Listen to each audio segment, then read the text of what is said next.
านผู้ชมในการดำเนินกองประชุมใหญ่ผู้แทนทั่วประเทศครั้งที่12ของพรรคประชาชนปฏิบัติลาววาระที่สำคัญหนึ่งแม่นการตีราคาคืนมากผลของการพัฒนาประเทศชาติใน5ปีผ่านมาสหายสอนไซศิพันดรกรรมการกรมการเมืองศูนย์กลางภาคนายกรัฐมนตรีได้ขึ้นรายงานห่างสรุปการจะตั้งปฏิบัติแผนพัฒนาเศรษฐกิจสังคมแห่งชาติ5ปีครั้งที่9และที่ทั้งแผนการ5ปีครั้งที่10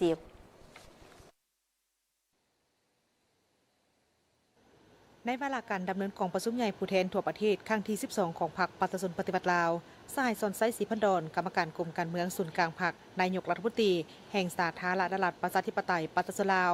ได้ขึ้นรายงานห่างสรุปตีราคาการจัดตั้งปฏิบัติแผนพัฒนาเศรษฐกิจสังคมแห่งชาติ5ปีครั้งที่9 2021ถึง2025และทิศทางแผนการ5ปีครั้งที่10 2026ถึง2030โดยสหายได้ยกให้เห็นว่าประเทศเฮาจะประเสริญกับสิ่งท้าทายจากสภาพการโลกที่ผันแปรไปอย่างซับซ้อนและผลกระทบจากพยาธิโควิด -19 ซึ่งภายใต้การชี้นำพาของพรรคเศรษฐกิจของสาธารณรัฐประชาธิปไตยประชาชนลาวยังสามารถรักษาเสถียรภาพและเติบโตอย่างต่อเนื่อง GDP ขยายตัวเฉลี่ยในระดับ 4.24 ส่วนห้อยต่อปีลืมคาดหมายที่วางไว้ 4 ส่วนห้อยสามารถเก็บรายรับได้เกินแผน5ปีซ้อนคิดเป็น 18.65 ส่วนห้อยของ GDP พร้อมกันนั้นยังสามารถลดพรหนี้สินสาธารณะ112 ส่วนห้อยในปี 2022 ลงมาเป็นประมาณ 88 ส่วนห้อยของ GDP ในปี 2025 อัตราเงินเฟ้อลดลงจาก 22.96 ส่วนห้อยในปี 2022 มาเป็น 8.3 ส่วนห้อยในระยะ 10 เดือนต้นปี 2025 สามารถระดมการลงทุนได้ทั้งหมด387,372 ตื้อกีบเท่ากับ189 ส่วนห้อยของแผนการพัฒนาพื้นฐานโครงสร้างสำเร็จโครงการยุทธศาสตร์สำคัญเป็นต้นเส้นทางรถไฟลาวจีนทางรถไฟลาวไทยระยะ2ขั้วมิตรภาพลาวไทยแห่งที่5และการขยายระบบ 5G ใน5ตัวเมืองใหญ่ได้กลายเป็นแห่งสุขดันสำคัญให้แก่การบริการและการท่องเที่ยวอัตราความทุกข์ยากลดลงเหลือ15 ส่วนห้อยในปี 2025 เวียกงานวัฒนธรรมก็มีผลสำเร็จใหญ่เช่นหัตถกรรมตำลายนาคและฟ้อนระวงลาวได้รับการรับรองเป็นมรดกโลกในนี้คะแนนกสิกรรมขยายตัวเฉลี่ย 2.9 ส่วนห้อยกว่า 19.4 ส่วนห้อยของ GDP แผนการขยายตัว 2.5 ส่วนห้อยกว่า 15.3 ส่วนห้อยของ GDP คะแนนอุตสาหกรรมขยายตัวเฉลี่ย 4.7 ส่วนห้อยกว่า 32.5 ส่วนห้อยแผนการขยายตัว 4.1 ส่วนห้อยกว่า 32.3 ส่วนห้อยของ GDP คะแนนบริการขยายตัว 4.5 ส่วนห้อยกว่า 36.6 ส่วนห้อยแผนการขยายตัว 6 ส่วนห้อยและกว่า 41.3 ส่วนห้อยของ GDP คะแนนภาษีอากรผลิตภัณฑ์ขยายตัวเฉลี่ย 3.8 ส่วนห้อยกว่า 11.5 ส่วนห้อยของ GDP แผนการ 5.8 ส่วนห้อยและกว่า 11.7 ส่วนห้อยของ GDP ด้านการผลิตและการบริการมีการขยายตัวดี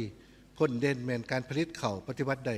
18.9 ล้านต้นเฉลี่ย 3.7 ล้านต้นต่อปีแผนการมัน 3.5 ถึง 4 ล้านต้นต่อปีผลิตพืชเป็นสินค้าได้ 9.5 ล้านดอลลาร์ 9.5 ล้านต้นต่อปีแผนการมัน 4.7 ล้านต่อปีการผลิตสิ้นไข่ปลาสามารถตอบสนองความต้องการของตลาดภายในโดยพื้นฐานและการส่งออกผลิตภัณฑ์เกษตรกรรมปลาไม้บรรลุได้ 7.8 ตื้อดอลลาร์สหรัฐเฉลี่ย 1.5 ตื้อดอลลาร์สหรัฐต่อปีลื่นขาดไม้ที่วางไว้ 31.49 ส่วนห้อยซึ่งแผนการกำหนดเป็น 1.2 ตื้อดอลลาร์สหรัฐมูลค่าผลิตพลังงานไฟฟ้าได้ 262,848.19 ตื้อกีบเท่ากับ186.58 ส่วนห้อยของแผนการเพิ่มขึ้นเฉลี่ย 26.96 ส่วนห้อยต่อปีมูลค่าผลิตแห่ธาตุ 179,755.35 ตื้อกีบบรรลุได้ 320.36 ส่วนห้อยของแผนการสหายสอนไซศิพันดรยังได้นักว่าเคียงคู่กับผลสำเร็จยังมีบางปัญหาที่ต้องได้สืบต่อแก้ไขคือการเติบโตเศรษฐกิจยังบ่ทันมีคุณภาพสูงและเงินกีบยังมีสภาพอ่อนค่า การผลิตเพื่อทดแทนการนำเข้าและการส่งออกสินค้าปรุงแต่งก็ยังบ่ทันแข็งแรงการคุ้มครองรัฐวิสาหกิจจำนวนหนึ่งยังบ่ทันมีประสิทธิผลสำหรับทิศทางแผนพัฒนาเศรษฐกิจสังคม 5 ปีครั้งที่ 10 2016 ถึง 2030 สหายสอนไซสีพันดอนได้เสนอห่างแผนการที่เน้นใส่การสืบต่อบุกทะลุเพื่อสร้างพื้นฐานเศรษฐกิจให้เข้มแข็งหันเป็นอุตสาหกรรมและทันสมัยโดยมีมาตรการและกลไกการจัดตั้งปฏิบัติที่ละเอียดพร้อมทั้งสุ่มใส่การพัฒนาทรัพยากรมนุษย์เพื่อรับประกันให้สาธารณรัฐประชาธิปไตยประชาชนลาวสามารถหลุดพ้นออกจากสถานภาพประเทศด้อยพัฒนาอย่างมีคุณภาพและยืนยง